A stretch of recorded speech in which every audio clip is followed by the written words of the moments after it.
up, guys? I'm Alex. I'm Jason. We're the Table Monkeys, and as you can tell, we're filming at night because things are opening up here in Toronto, which is fucking awesome, let me tell you.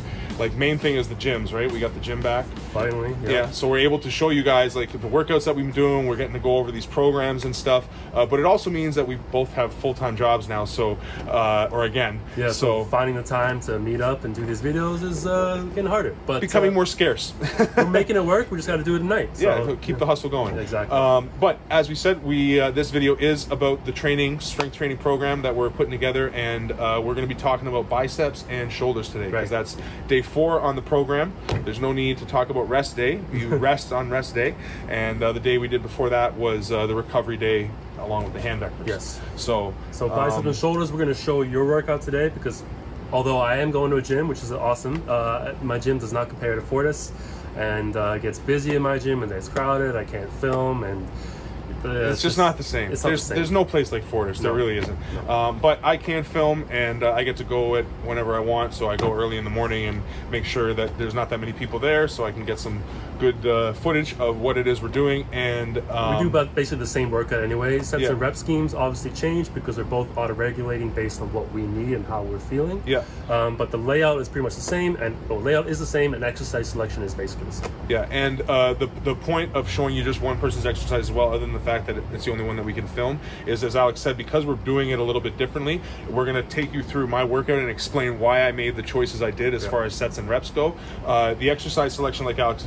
said, is basically the same, so we'll explain why we choose these exercises, but then specifically why I did this many reps here and what we might do differently. That's all going to be sort of catered around exactly the workout I did, which is going to change week to week based on how the pulling went, which is the point of this whole program, right? Yes, pulling is always the number one focus.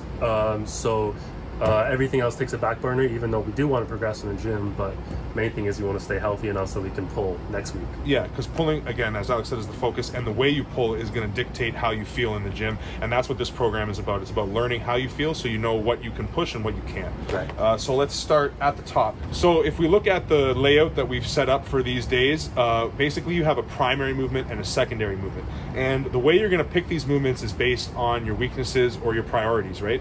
So with arm wrestling, between shoulders and biceps, I think majority of people, maybe it's only 51%, but I would say most people would consider the bicep the more important muscle group over the shoulders, even though shoulders are definitely a huge importance in arm wrestling. So that's the one that we're going to prioritize, as well as for both of us, we feel it's more of our weakness. I feel, at least for me, I'm definitely better at shoulder movements than I am at bicep movements. Well, my biceps are definitely my strength. No, just kidding. They're horrible. And yeah, so we that's why we prioritize the bicep movements. So our primary movements on this day are going to be bicep movements. Our secondary movements are going to be shoulder exercises, and then we go through compound, assistance, and accessory movements for those primary and secondary exercises. Yes. So starting with your primary compound for biceps, it's going to be standing curl. When we're talking about compound, we're talking about usually bilateral, but it doesn't have to be, but multi-joint exercises that will get the most activation in the muscle group that you're wanting to work. Yeah, and the multi-joint aspect is that it's going to fire more than just the main muscle group. Like, you're going to get a lot more things going or firing or activating. So that's why. Fuck, no, that's not what I was saying. I want to talk about the chain. That's what I should be saying. Yeah. How did I start that, or what did you finish? Multi-joint? Yeah. The thing with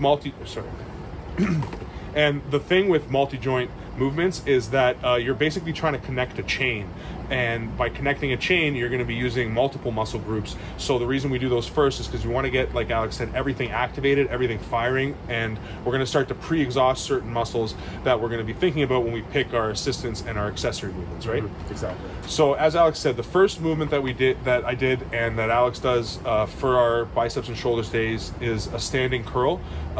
We choose dumbbells, and that's because we can't go, because we're still beat up from pulling and we're not as conditioned and we're not the strongest guy at practice.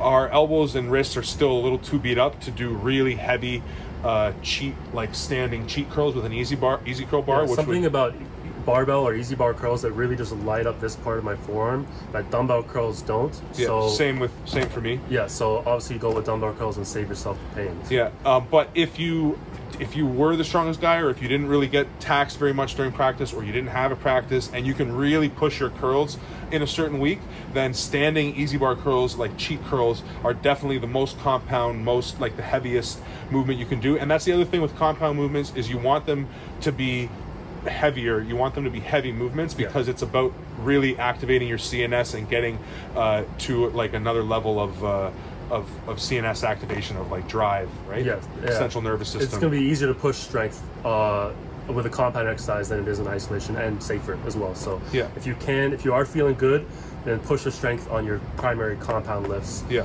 Not your accessories. Okay, so now let's just take a quick look at how we do the standing curls. I'm going to show the sets and reps that I chose for this day based on how I was feeling. So it's still my primary movement, but I am beat to shit. Thanks to Club Mantis and a great event, and thank you everybody that threw it on once again. But biceps are completely destroyed today, but they're still going first. They're still my weakness, but I'm putting them in that 15 to 20 rep range. I'm picking lighter weight. I'm trying to get a bit of a burn and a good pump in the muscle, a lot of blood flow, and not really tax the tendons and ligaments. So now how we perform the movement. You'll notice that I'm not letting my elbows lock out completely. I'm keeping them sort of bent at kind of what I want to call like my fail zone for what I want to feel on the table. And you'll also notice that I'm not fully supinating the dumbbell at the top. I'm leaving it kind of in a locked pronation position. So they're not a pronation curl, but I'm focusing more on pronation while doing these curls than supination. Right, so this is like an alteration we make to make it a little bit more specific to arm wrestling. Yeah. But you're still doing a compound lift. Yeah.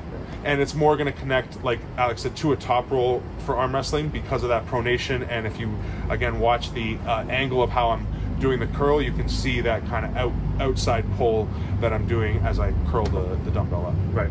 And then we're gonna superset that with Arnold press, so it's a shoulder movement, and it's not gonna be taxed by our bicep curl, so it's gonna be able to perform just as well. Yeah. And we love Arnold press because it combines this rotation, which puts a lot of nice stress on our rotator cuffs, keeps them healthy. And this position is obviously very specific to arm wrestling, and using your shoulders in this position, very specific as well. So it feels great. And yeah. And as Alex said, that position also, if you look at the way I rotate my arm out, that whole rotation is kind of similar, like from pulling to inside to pulling to outside. Yeah. And then the overhead press is obviously, again, just great for shoulder health. Yes. And again, so my shoulders are feeling pretty good on this day, and my elbows still aren't feeling too horrible. It was more the bicep tendon and the flexion that felt bad. So I just went with 12 reps for this one, because I didn't need to do the 15 to 20. I didn't need to go recovery. I could still try to work a little bit of hypertrophy in my shoulders on this day. So now moving on to our second superset. So what we're gonna do here is we're gonna take our secondary muscle group and do our compound movement and do that first, and then do our primary muscle group as our assistance exercise second in the superset. So that secondary muscle group is shoulders, and the primary muscle group is biceps. Right. And we're gonna put the shoulders first now because that is the compound lift in this superset. And this is exactly why you pick your, like, the number one priority, and you do it very first thing in the workout, because at this point my shoulders are definitely a little bit tired from the Arnold press, and my overall exhaustion level is going to be like, I'm going to be a little bit fatigued just from the workout at this point in general. So I can't expect to be giving my all on the shoulder movement, but at the same time it's a good, like, I want to get a compound movement for my shoulders in, and I can still push some weight that's going to be useful, right? Exactly. So now onto the auto-regulation part of the program. So when I started doing the shoulder press, I realized really quickly that they felt really good. And this was gonna be the exercise of the day that I could definitely push.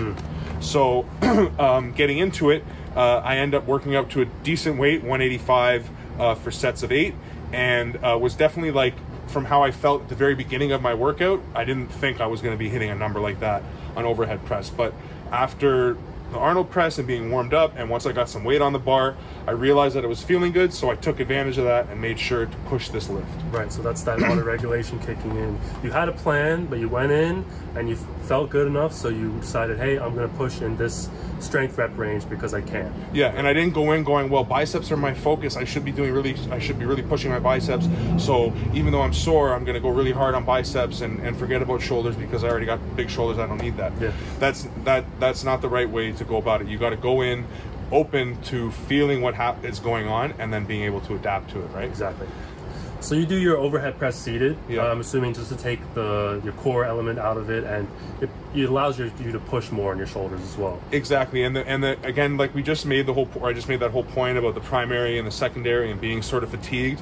I feel like I'm doing a proper overhead press where I'm unracking it and walking back with it and everything. There's so much setup involved there that I'm already fatigued enough that I don't want to go through that. I want to just sit back on the seat, be in the perfect position, like Alex said, just really focus on my shoulders, and also because of this angle, it gives me a little bit more upper chest activation, which I feel like is a little bit more relative to the angle that I'm hitting on the table as opposed to a direct like overhead press. Right. So I just feel like maybe it's a little bit more relative to the table, but it's also helping me with the point that this is my third exercise of my whole routine so far, but I want to be able to push it sort of heavy.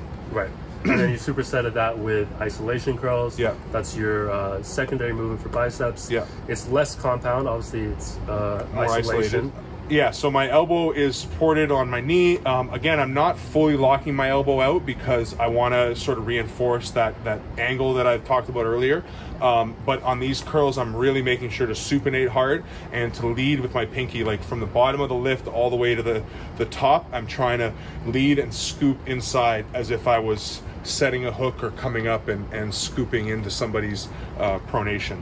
The rep range for this one is the 10 to 12 rep range, and that's again more of a hypertrophy range. So for some reason, these, even though there's supination and you would think that there's a lot more stress on my bicep tendon, something about the way the brac and everything ties into the bicep, that like hammer and pronation was feeling more beat up than the supination. So I wasn't going very heavy. I don't think that I could have gone much heavier, but I felt like I could push it more and I didn't have to do just straight recovery 15 or 20 reps with this exercise. Again, more auto regulation. Yeah, you go with on the fly. How you feel. And I've heard Dave Tate say this before, where he talks about like from the moment you get in your car to go to the gym to the time you finish your workout, if you know what you're doing, you've probably made like 100 different decisions that weren't part of the plan for that day. Right. And it can be influenced by so many different things, but that's why it's about consistency and getting it in over and over and over and over again, because it's not until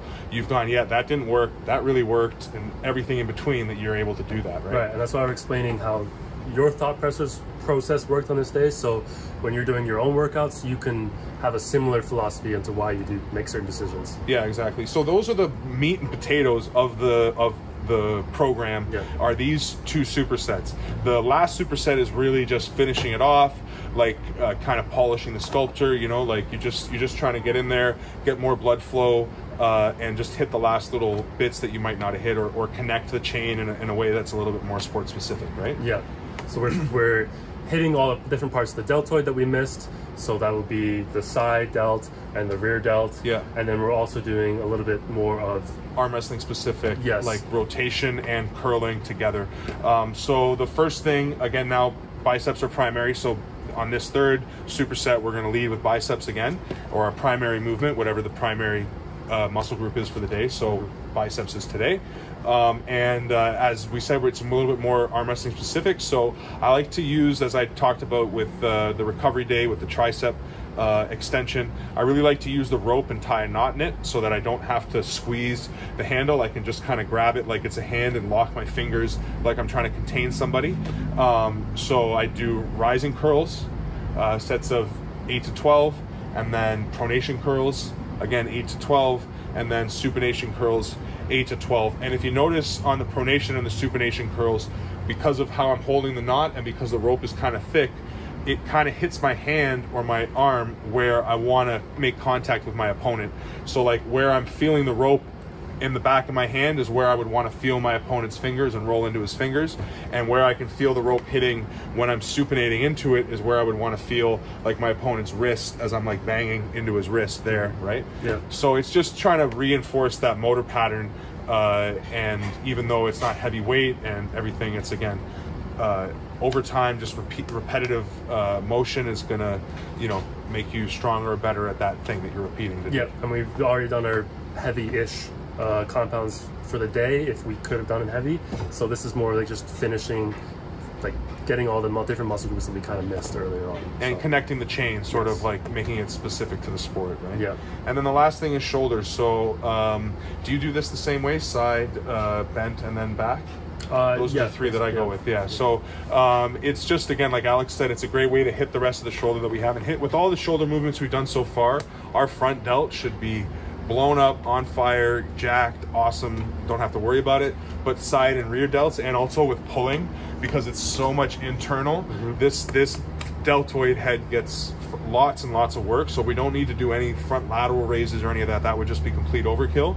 But we definitely need to work the side and the rear delts, and the rear especially. Again, it's more of an antagonist thing at this point for the shoulder because there's so much front delt and internal rotation. Side delt as well as an antagonist, because we're all about adducting, bringing the shoulder in. So doing this, and you've probably felt this, not you specifically, but I'm sure some of you guys out there have felt this, where you get a real sharp pain on your shoulder here, and that's just like, I feel like that's just a counter to what you're saying, like you're pulling in so much that the deltoid that brings your shoulder up gets kind of strained from like being stretched out so much, right?